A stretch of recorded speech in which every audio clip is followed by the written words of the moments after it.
Welcome back, sewists. We're going to finally get to work on that blue velvet dress today.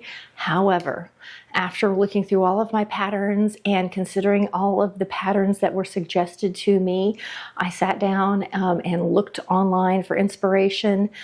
I sketched out a few ideas that I had on my iPad, and I'm going to show them to you as we talk. I have a vintage pattern that I have been wanting to use, and I have not used it yet. I thought about using it on the plaid that I talked about in the past. I'll put a picture of that plaid. It's a beautiful plaid. I don't want to worry about trying to match up the plaid down the center front and the center back, get everything right. It's got a almost circle skirt. It's got a waistline seam, a lot of things happening. Cowl potentially. I really like the pattern. I won't have to worry about any of that with the velvet. However, I don't think I'm going to like the way it lays on my hip line. I think if I choose to make it, I'm going to need to choose a much softer, drapier fabric, or I need a crinoline. Like I have to go one way or the other with this pattern. I am going to make it. I just love the look of it. I just haven't found the right thing yet. I haven't figured out what I'm going to make yet. Hey, no teeth, no teeth. After doing all of that, I want something easy wear, but I want to look kind of classy. So I'm going to take my laundry day pattern and I'm going to make my pattern from it. I'm going to start with laundry day. It's going to be the base. So we're going to do pattern work today. So this is a pattern making video. Next week, I will show you the actual sewing of the garment. I have made the laundry day before. The video looks like this. It's where I compare two patterns, the set Savannah and the laundry day. And I've made it other times also, but this is the one specifically where I compare the two and you really see a bit more of an in-depth on the pattern. I really love this. I love the way it hangs. So because it hangs so nicely from the shoulders, which is, you know, the foundation of how the rest of the garment is going to go, and it's a knit velvet, I am going to use this as the foundation for my garment. So we are going to now we're going to kick the cat out and we're going to turn to pattern making. I am going to use this just to make it easier to see on my tables because I have white and I'm tracing onto white and it'll help make it a little more visible. I'm going to take my laundry day pattern. It's pretty much this view. I'm going to be using it as my base, so it's not going to look like this much longer. It'll sort of look like this neckline in the top. I'm going to change the sleeve. I'm going to change the skirt. It's going to have a seam. So I'm going to start there because I'm working with a knit velvet. I'm working with a pattern that works with knits. So I'm going to just start by tracing off the top of this pattern. It just has a 3/8 inch seam allowance. And I know that I want 17 inches or 18. I want 18 inches down from that to be my seam where the skirt's going to start. So we're just going to trace this off to start with.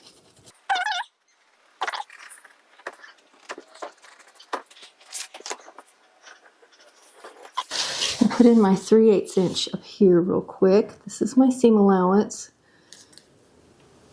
And then I can measure down my 18 inches. I measured from that shoulder down. This is an 18-inch ruler. So that gives me my line. And now I'm going to just make that nice and straight across here to start with. Okay, so that is an 18-inch down. Now I may want to shape that a little bit, but that's pretty close. This is pretty much going to be my bodice. Not really going to change anything in this because I know I like the fit of this. If anything, if I want to do any shaping, I might actually just shape this a little bit this way, just to give me a little bit of fullness of bust, and I think I will. I'm going to use this and I can see my shaping. I'm just going to come in again. Here's my 3/8 inch. So I don't change beyond that. I'm curving. I will ink this in darker and I'm going to just come down about a 1/2 inch. I'm just going to make it a little bit longer here in the front. I'm just going to get these to line up, get a nice curve. Okay, I'm going to ink this in so it's easy for you to see. All right, so hopefully you can see my purple markings here are where I have placed my new pattern. This is the original marking. This is where I've added seam allowance. So the purple is where my new cutting line. She wants to be in the middle of it. So this is my front bodice top. I just have to add my markings to it. On the underneath pattern, I have marked my 18-inch mark, the original mark, not where I've added for fullness of bust, so that I can make my measurements for the skirt. So I'm going to do the same for the back. I'm not adding full bust to the back, so the back will just make sure that it lines up here and comes straight across. So I'll show you real quick to do the back after I evict the kitty. Got to go bye-bye. Say bye-bye. Bye-bye. I'm doing the back. I've already started tracing it off, and I'm not measuring 18 inches for this. The 18 inch was 100% just the over the bust measurement for myself. What I need to do for the back is just to make sure that they measure up and meet at the side seam. So I'm just going to take my side seams here, line them up, and make sure that I am going to the same spot. So here it is without seam allowance to this spot right here. So that is where I'm going to measure to. Tracing that line on my original pattern right here. That's it. And then I can go across. And I'm using this and making sure it's perfectly straight. Add my 3/8 to that. And I could use the original pattern, like the other had 3/8 on it, so I can make sure, and I'm just going to make sure they line up. Everything lines up the way it's supposed to on the side seam, because that's the one spot they're going to get sewed together, is right here and right here, and they do. And now this is ready to get my permanent markings on it. I'm just going to do purple on it and put its markings on it, and we're ready to move on to skirt. So I'll have my front and my back. And before I cut it out of my velvet, I'm just going to make sure that I like where it hits on my body. I'm probably going to put a couple pins in it and just look at it on my body real quick, because I'm going to be cutting into velvet. My pins really bleed through. Can you see the purple markings that's left on my original pattern? I've taken a scrap and I'm laying this underneath when I'm writing on this or tracing, as I'm doing my permanent marking with my pen, so that it's not bleeding through onto everything else anymore. So I don't continue to get, it really inks up my original pattern. So, all right, skirts next. Since I already have the back pattern piece on, I'm going to start with the back skirt. When I was tracing off my bodice part, I marked where I ended my bodice before seam allowance. So I have two little markings here so that I know where to start my skirt pre-seam allowance. So I'm going to go ahead and attach those two markings. I'm going to start with that. And then I have got another line here, not exactly parallel, but just something to keep my pattern lined up. It could be perfectly parallel. It doesn't matter. I just want to make sure that this line straight to each other. So this line stays straight to itself when I am slashing and spreading, because that is what I'm going to do. This pattern, I like the shape of it, and I know that it currently will hang fine across my hip, that it will fit across my hip. But I want a gathered skirt with this shape, with this little A-line shape. It is currently high-low. I may take away a little bit of the high-low. It's a little low, maybe less high-low when I'm done. It dips about 2 inches approximately, and I may take some of that away, but for now I'm just going to leave it. That's something I can edit out later. We're going to leave it for now. So this is the back of the skirt. And what I have to decide is how much fullness I want to add to my skirt. So I have it traced off. I'm going to go ahead and ink around this real quick so it's just easier for you to see it when I am slashing and spreading. And I can pull away the original pattern.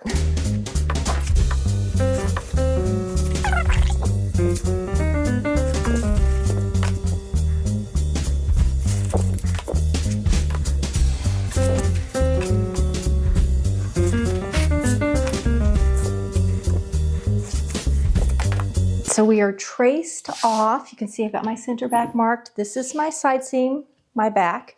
This is skirt pre anything done to it. I've gone ahead and marked my seam allowance up here at the top, mainly because I'm always afraid I'm going to forget it.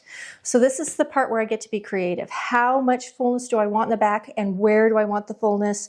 Do I want to just make the skirt fitted at the top and full at the bottom, or do I want to have gathers? And I want gathers. I vacillated back and forth, but I know because of the shape of my hip and the fullness of my hip, if I don't have gathers, it actually accentuates my full hip. So I'm going to put some fullness in, which I know sounds counterintuitive, but I've lived with my full hip my whole life, and I know that this is how it works. I also know that I'm probably going to do, this is the thing that I haven't 100% decided on, but I think I'm going to do gathers, sort of centralized gathers, and maybe smooth on the side seam. Now I can always just move the gathers around. That's an easy thing to change, but I'm going to go ahead and make a couple marks for slashing and spreading. Trying to decide if I want to really be precise and make marks, or if I'm going to just freehand it. And I think I'm going to make my marks. So let's take our ruler, and we're going to do like 2 inches from the center back. We'll connect those first. Now these are marks where I'm going to actually cut through and spread, which I'll show you in a minute. I want to do another 2 inches over.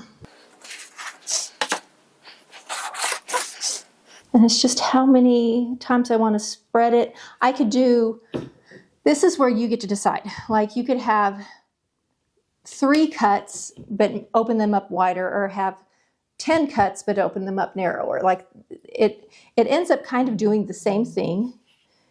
It's just how you want to do it. So I'm going to make another line. And the thing you have to remember when you're doing your slashing and spreading, because you can get wild here, is that it still has to fit on your fabric when you're done.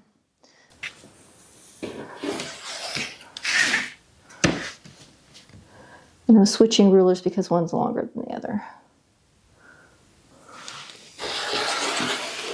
All right, now I'm looking at that. That gives me how much non-fullness here. So I have got 4 inches on the sides with, if I gathered it exactly where I put my cuts, 4 inches with no fullness. And then here in the center back, I've got 16 inches with gathers-ish. So, and it looks funky. It looks like I did it crooked because it's an A-line skirt. So these are nice and straight with the center back, but you can see how the A-line is crooked. Now you could also, like I don't have to do it straight with the center back. I could easily draw these free. I almost did it freehand. I'm kind of regretting that I didn't. I may come back and redo this freehand. Okay, now that I've done this and I'm thinking this through, one of the reasons that I am changing my mind, if you look, I'm just going to lay my rulers on here so you can kind of see. This is how the lines are going currently. Let me move this over. Okay, this is how the lines are currently going. Okay, but you can see, so this whole line here, nothing has changed. We really want this to go with the angles of the skirt so that it opens up evenly. So I'm not happy with how I drew my lines. I'm going to freehand it instead of doing it the way I did it. I'm going to be happier if I freehand it. So we're going to come back. I'm going to use my top measurement here, but I'm going to ignore it as I go down. I'm just going to do it darker in pencil.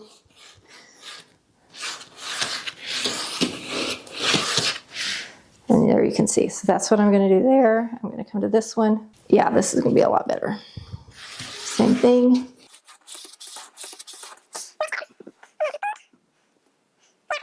Should have freehanded it to begin with. Should have gone with my original impulse.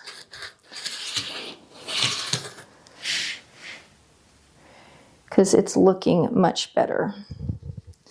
Okay, I'm going to darken, I'm going to color in my cut lines with marker, with a colored marker, and then we are going to open this up and tape it down so you can see how much we spread this for gathers. And we're going to do the same thing to the front. Okay, so here it is. I've got my outer lines are in sort of hot pink. I've got my purple up here where I added my seam allowance at the top. Everything else already has the seam allowance included. My cut lines are in green. I have a parallel line, or I have two lines to help me keep it lined up so that when I'm cut completely apart, I don't get them off center and I end up with a wiggly waistline and mess up my hem and so forth. So now I'm going to take my new piece of paper to go underneath. And I'm actually going to be doing some drawing on this too. I've got to add my parallel lines in. I'm also going to add in how much fullness for gathers. Now, we're working with half of a pattern. So whatever I add to this side, it's of course added to the other side, but it's going to double it. So if I add 2 inches to each of these, that adds 8 inches to each side, or 16 inches of fullness. So that's the sort of thing you have to think about when you're working with your pattern. So you end up adding what you want. So you don't end up adding too much, too little. And I just want it to look, I just want a little bit of fullness, have a little bit of gather. I probably want about the same front and back. 16 inches, I'm thinking about this. So I'm adding my line. This line is going to be this line. So I keep it straight and I'm gonna start cutting apart. Got my paper scissors here and I'm cutting on my green line. Now, if we're doing the pivot method, like if I wanted to not add to the waistline, if I weren't gathering, if I just wanted fullness, I would tape up here right at the cutting line, not the seam allowance, and we would cut up to and not through, and we could swing it. We've done that before in our pattern making, but this time we're slashing and spreading. So that's also a form of slashing and spreading, but we're actually slashing all the way through. We're not doing any pivoting.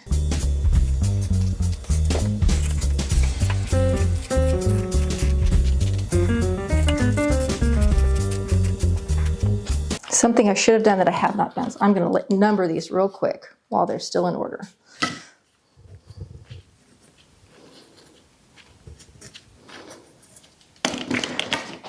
So that I don't get them mixed up on accident. Now currently, my fabric is about 58 inches wide. So I want to make sure that whatever I add will still fit in the 58 inches wide. So currently, my pattern piece will easily fit in that. My pattern piece currently, at the fullest, is 36 inches. So you see I have a lot of room I can work with. So I'm just gonna come right down here. I'm gonna line it up on my line. I'm gonna let it hang off a little bit down here. I've got my tape ready. And now I can decide how much fullness to add in there. And I'm thinking if I do 2, 4, 6, 8, that's 16 inches total. If I do that front and back, is it enough? That's what I'm trying to decide.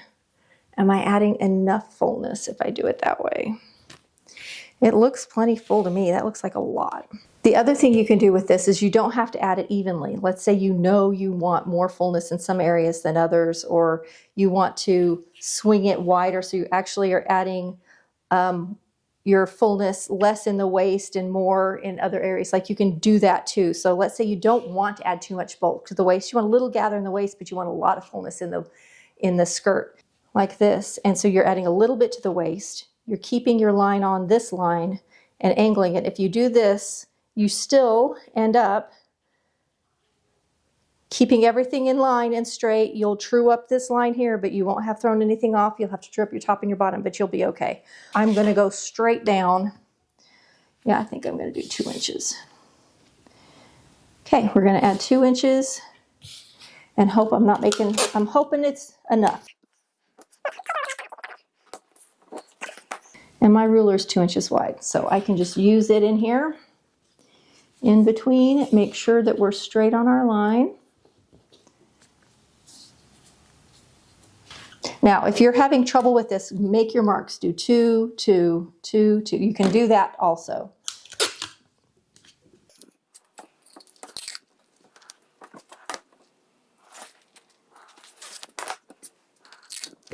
All right, I'm going to finish this up. I'll come back and show you when I true up all of my lines. All right, so here's the back. Here's my center back, cut on the fold. I want to draw your attention to this little area down here. I held this up to my body. Because this has the high-low and I've been wearing it that way, I mostly wear this as like a tunic top. And I was thinking to myself, you know, I've not really worn this as a dress. And it's a little bit probably shorter than I want. So I held it up and it was about perfect at the back hem, but it's too short at the side. So I've added 2 inches right here. And I'm going to, so now the hem is more even. I'm going to do the same to the front. I'm wondering though, before I ever cut this out, I may add even more to the hemline to get the hem just perfect. I really want this right at the knee. So I'm going to do a little fudging. I actually may cut this out in a different fabric first now that I've gotten to this point, because I do not want to get this cut out in my velvet only to find that my hem is just way too short or I'm going to be unhappy with it. So this may get tested in a different fabric or before we get to the velvet. But anyway, here's the back. Technically it should be right, but that doesn't mean that it will be when it gets to the body. That's why we do a tester. So I'm going to go ahead and make the front. It's going to be the exact same process. I'll just show you completed and then we'll go on to the sleeve because we need to make a little flounce.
So here's my front skirt completed, and I went ahead and added the 2 inches. You remember I added 2 inches to the back skirt at the side seam. The front's even shorter than the back, so I went ahead and added 2 inches all the way across the front. I know I'm going to need it for the front, so I added that before I ever started working with it. I do think I'm going to end up lengthening both the front and the back overall, but I'm going to worry about that after I get the sleeve altered, and then I'm going to just do a quick little dry fit with the pattern and then find some knit. Hopefully I have a piece of knit hanging out that I can do a little practice one in. So let's work on our sleeve. I want to do just above the elbow sleeve with a little flounce. So we are going to trace our sleeve off. This sleeve is the three right at the elbow. So I'm actually going to cut it off. You can see here's the little hem. I'm going to come up about an inch above that when I trace it off because I'm going to add a flounce to it. So we're just going to start by tracing this sleeve and ending it a little shorter. So this part of the sleeve is not going to change at all. Not adding any fullness or gathers or anything like that.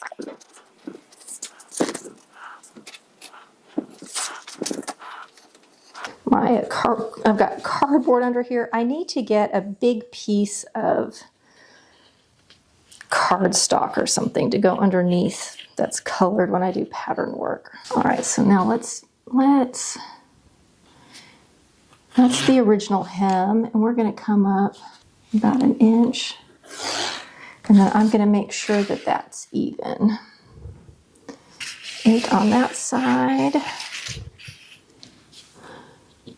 There we go. 8 on this side. Now it is. Okay, so that's my new sleeve. I'm just going to add seam allowance to it, and then I'll just trace it off with some marker. For my cutting edge, I've got my little my notches and stuff marked here, so I know where everything is. And we have a sleeve. Now the only thing that I really need to make my flounce from this is this measurement before we go to our seam allowance. So pre-seam allowance, I'm going to measure across here where it's going to, this stitching line. So I'm not worried. I could even take off seam allowance on each end, but I'm not worried about that because it's really the stitching line. I'm leaving in the seam allowance on each side, but not on the bottom because that's where it's getting stitched. So it is 12 and a half. That is what I need to worry about. I need a 12 and a half inch line. So we're going to cut off our sleeve. And we're going to make ourselves a line. This is where our flounce is going to start. So I'm just going to start with a line. And then I'm going to mark my 12 and a half on each end. The 12 and a half includes seam allowances on the side seams, but does not include the seam allowance where it's going to get attached. We'll come back and add that after we make our flounce. And then I have to decide how long I want my flounce. So a 3 to 4 inch flounce is probably, I'm going to say 4. We'll split it down the middle. We'll do 3 and a half. So right now I'm just going to have a 3 and a half inch strip of fabric, or a strip of paper, actually. And we are going to be slashing and spreading. And this kind of ruler is so nice because I can use the lines to get everything perpendicular and parallel and straight. And I know I'm keeping everything perfect. So this is my flounce before I do anything to it, before it's a flounce. This is the beginning of my flounce. And it has seam allowance on the side seams. I went ahead and left them in, but you could do it without that and add them at the end. I'm going to cut this out. I know it doesn't look like anything yet. Now, how full we want our flounce is how many slash and spread lines we make and where we add them. Now, because we're doing this on an arm, if you think about on a sleeve, so we don't usually put too much underneath. Like we'll have some underneath, but like this is way up underneath your arm, like in the armpit. You don't usually put gathers in the armpit. You put everything on the top of the arm. On a flounce, it can be pretty even because it's a wrist, or it's, in this case, it's sort of bicep area. So I'm going to take my little piece, and we are going to, because it's 12 inches, and I'm going to go ahead and mark my little seam allowances on here on each side just to help me be mindful that they're there.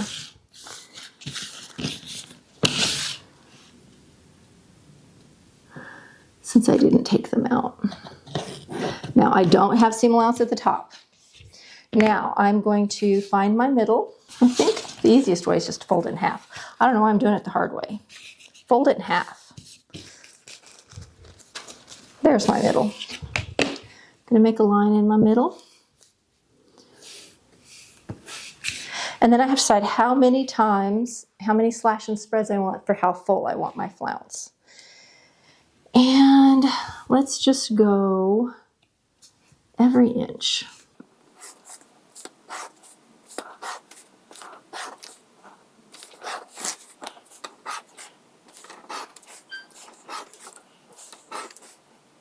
All right, so seam allowances. I'm going to slash on all of these, but I'm going to leave a little pivot line at the top. So I'm going to tape the top of this. Tape just keeps it strong so it doesn't fall apart. Because I'm not gathering.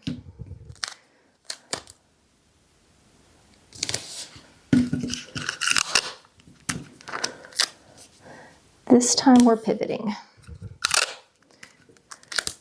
And this is going to get mounted back down to another piece of paper, and then I'm going to add my seam allowances and my hem. I've already got 3/8 here and 3/8 here.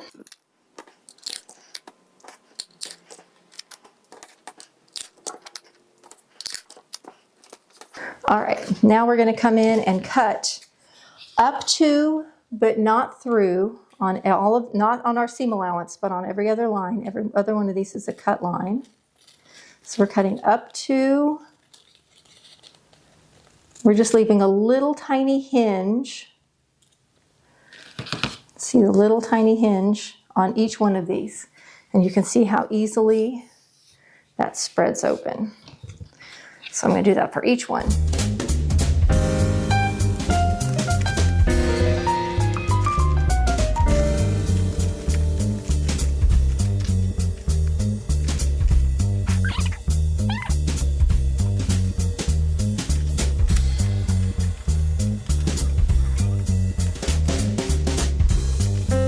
All right, so look at our little fringy piece here. Now, here's the fun part. So I'm going to slide this down a little bit. Now I'm going to just start opening this up. And you can see how we've just turned that little rectangle. And according to how we open it up, it becomes a flounce. And I'm just going to fiddle with this until I get the shape and the fullness I want. Now I could easily tape down one corner, and I could measure 3/4 of an inch, 3/4 of an inch, 3/4 of an inch. Like, you could definitely be very precise about it, which I may do. I'm going to play with a little bit though, till I really make a decision on it. And if you want, like, if you do it unevenly, you will get a very distinct, you'll get a very distinct undulation of your fabric depending on where, like, this will be a big ripple. There'll be anything, hardly anything here, hardly anything here, a big ripple, just the way I have it laying. If you want it very even in how your ripples go, then you want to make sure you measure and tape accordingly. If you want very distinct, like a whole lot of undulation here and less underneath, then you want to maybe bring it a little closer together here. You can have it almost meet and almost make a circle if you want to. So I'm going to just fiddle with this, figure out exactly how I want it, and then I'll show you when I get it figured. I'll get it taped down, I'll get it all marked up, and we'll have our flounce, and we will be through with making our pattern, except I'm pretty sure I'm going to have to come back and add some extra length to both of my skirts. All right, so here is the flounce. What I chose to do is, here's the back or the sleeve where it's going to be underneath the wrist, or it's actually kind of underneath the bicep. So I did 3/4 of an inch, 3/4 of an inch, 1 inch, 1.5, 1.5, 1.5. So it kind of gets fuller towards the top, a little less full towards the bottom. It'll hang down anyway, but it's just the way it will hang on the body, especially when your arm is down. So that was my choice. There's lots of ways you could do it. I'm hoping I did it full enough. I didn't want it to be too full. I'm having a hard time finding out where the camera is looking. Let's see. Didn't want it to be too full, but you can kind of see that's the shape. I think it'll lay nice. We'll see. I can always make it fuller. It's a small piece. Here's the sleeve completed and ready to go. So I have a sleeve and a flounce. I am going to go ahead and add another 2 inches all the way around to both skirt pieces to lengthen them. And now I just need to find a piece of fabric to do a practice dress, a piece of fabric that I like because I think I'm going to like the project actually really well. I did buy a piece of blue polyester satin to make pockets out of for the velvet so that I can just have a less bulky pocket in there because if I'm going to make it, I'm going to put a pocket in and whenever possible. I was considering even lining the back of this flounce with the satin, but I don't think it will. It's knit. I don't know that I'm afraid it won't work right. I'm afraid that I need the stretch. Though there is a lot of bias, I'll play with it. If I can, I'm going to line the flounce with the satin. Then I don't have to hem it. We'll see. If I can, that's what I'm going to do. That's a hope, but not necessarily going to happen. Well, thanks for doing some pattern making with me this week. Next week, we will actually be working on the beautiful dress. I may have 2 dresses because I'm going to do a practice dress too. I'm looking for a big enough piece of knit to do the practice dress in. If I can't find one, I may have to run to Hobby Lobby and pick something up just to do the practice dress in. If I'm doing a practice dress, I want to be able to wear it, especially if I'm going to invest 3 yards of fabric in it. So next week, we'll be back to sewing. See you next week for another fun video.